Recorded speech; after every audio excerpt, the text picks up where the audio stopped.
mga boss. This is Kim of KMJL Surplus Trading. And tonight mga boss, yung bagong unit na i-share ko sa inyo is isang DA17V manual 4x2 straight seat. So tapusin nyo po yung video mga boss para malaman nyo po yung kabuuan details and price ng ating unit.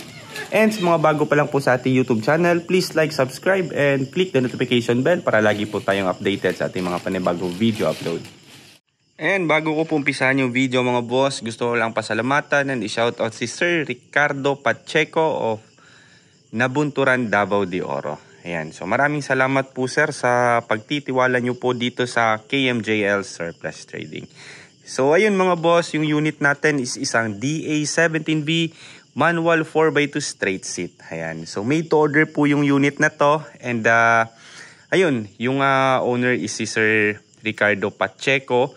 By the way mga bossing, nasa abroad po si sir and nagka-transact po kami through online and since i-release na natin tong unit within this week, so sabi niya ipapa door to door delivery niya na lang daw papuntang Davao de Oro and Nabunturan, Davao de Oro to be exact, and approximately 150 kilometers from Turil, Davao City. So bukas i-deliver natin ito door to door.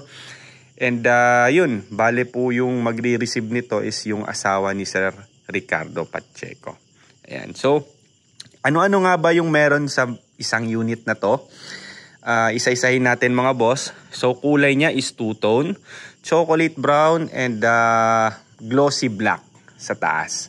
So indicated na din po ito sa ating registration, two-tone. Also kahit wala po siyang pina-add na roof carrier, syempre nakalagay na rin po yan sa ating ORCR na detachable carrier. So pwede po tayong magkabit from siguro soon kung gugustuhin nyo. Kahit wala kayong roof carrier ngayon, so pwede po kayong magkabit anytime. Pwede nyo din po tanggalin anytime. Ayun, so meron po siyang steel bumper front and likod. So ito yung design na pinili ni sir.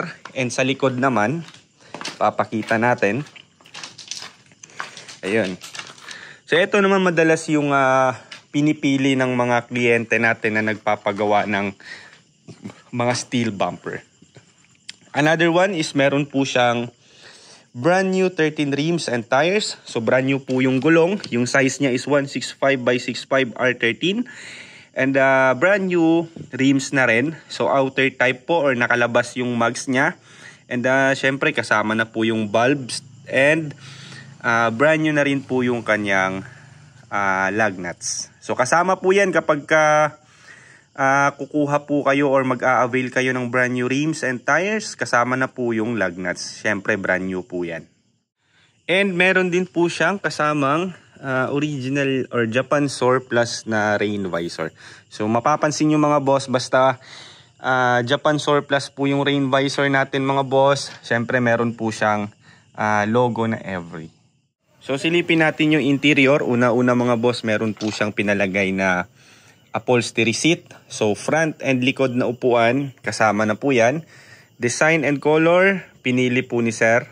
So yung kulay niya is light beige and dark beige. So same po sa harapan, dark beige and light beige. Syempre kasama po yung logo dito na Suzuki. And meron po siyang liner na dark beige para po bumagay. Ayan. So ito po yung mga simple design but elegante, decente tingnan. Wala na po siyang kaarte-arte. And madalas nakikita natin sa mga commercials unit na pinipili na design like yung mga accent, mga Vios. Ayan. Ito po yung madalas. So depende na rin po sa taste and sa standards nyo kung ano po yung pasok. Lahat naman po ng design magaganda but depende na rin po sa tema na gusto nyong maging sa setup nyo. So dito naman mga boss, meron po siyang pina-add na water temperature gauge. Ayan, so wala po tayong ibang temperature na ginagamit dito. Hindi po tayo gumagamit ng mga digital or yung mga direct OBD.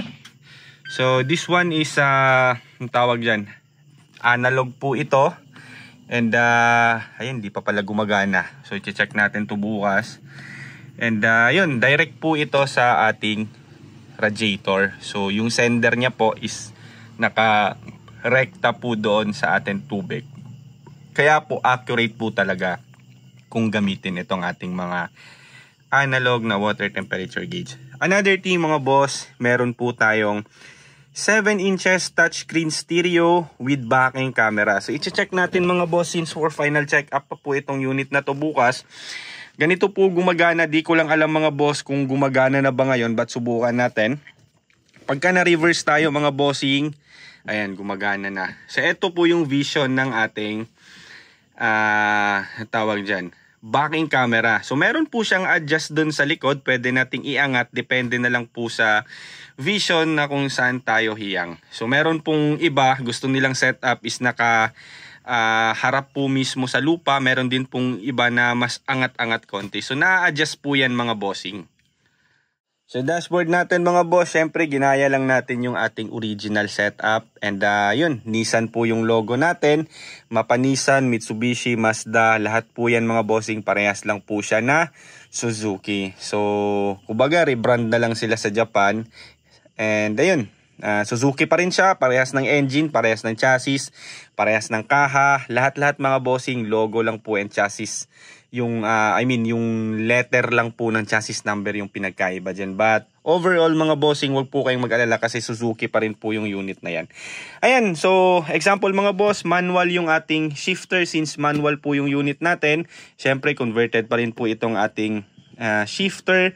Mapa-Tiptronic pa yan, mapa-Straightmatic pa yan. Converted po yan from right to left. So kailangan i-convert talaga natin yan para convenient mga boss and hindi nangangawit yung kamay natin. Also mga bossing, converted po ito using secondary gearbox.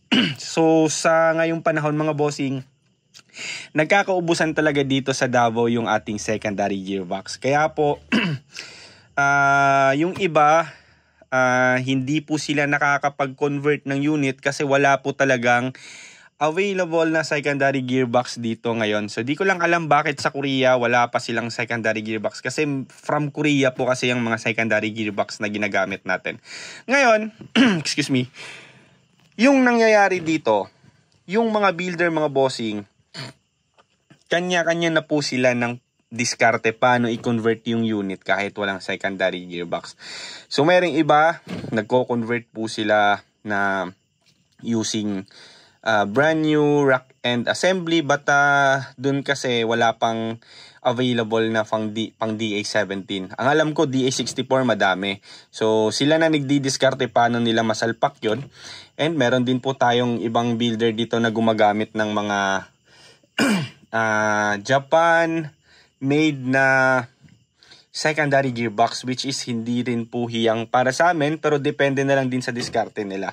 Meron din pong gumagamit ng bearing na sila din po yung nag-i-stand as secondary gearbox. And yun, di ko lang alam but marami pang mga bagong pamamaraan dito ngayon. But good thing dito sa atin sa KMJL Surplus Trading mga bossing, secondary gearbox pa rin po yung gamit natin. So nangyayari, isa din po kasi ako sa nagbebenta dito sa Davao ng secondary gearbox. So nung nakaraan meron kaming dumating na 200 pieces na gearbox and kalahati lang yung binenta ko dito and yung 100 hinord na namin para tuloy-tuloy po yung conversion natin.